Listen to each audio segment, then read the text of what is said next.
மறைந்த எரிசக்தி துறை முதன்மை செயலாளர் பீலா வெங்கடேசன் உடலுக்கு முதலமைச்சர் மு.க.ஸ்டாலின் நேரில் சென்று அஞ்சலி செலுத்தினார். கூடுதல் விவரங்களை எமது செய்தியாளர் ஜெர்ரி வழங்க கேட்கலாம். ஜெர்ரி, வணக்கம். முழு விவரம். வணக்கம். தமிழக அரசின் எரிசக்தி துறை முதன்மை செயலாளர் பீலா வெங்கடேசன் நேற்று காலமானார்.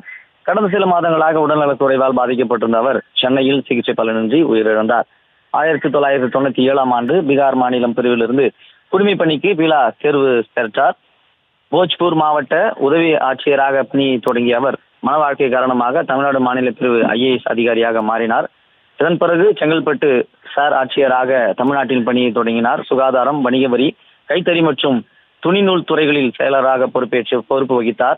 கொரோனா காலகட்டத்தில் சுகாதாரத்துறை செயலராக பணியாற்றினார். எரிசக்தி துறை முதன்மை செயலராக பணியாற்றி வந்த சூழலில் திடீரென உடல்நலக் குறைவால் பாதிக்கப்பட்டார். கடந்த சில மாதங்களாக மருத்துவமனையிலும் இல்லத்திலும் இருந்தபடியும் சிகிச்சை பெற்று வந்தார். இந்த சிகிச்சை பலனளிக்காமல் புதன்கிழமை திடீரென உயிரிழந்தார். தமிழக அரசு இந்நிலையில்தான் அரசு அதிகாரிகள் மற்றும் பல்வேறு அரசியல் கட்சியினர் இவருக்கு அஞ்சலி செலுத்தி வருகின்றனர். இந்த நிலையில் தமிழக அரசின் முதன்மை செயலாளர் பீலா வெங்கடேசன் உடலுக்கு முதல்வர் மு.க.ஸ்டாலின், துணை முதலமைச்சர் உதயநிதி ஸ்டாலின், அமைச்சர்கள் மா. சுப்பிரமணியன், KN நேரு உள்ளிட்டோர் அஞ்சலி செலுத்தினர். விவரங்களுக்கு நன்றி ஜெர்ரி.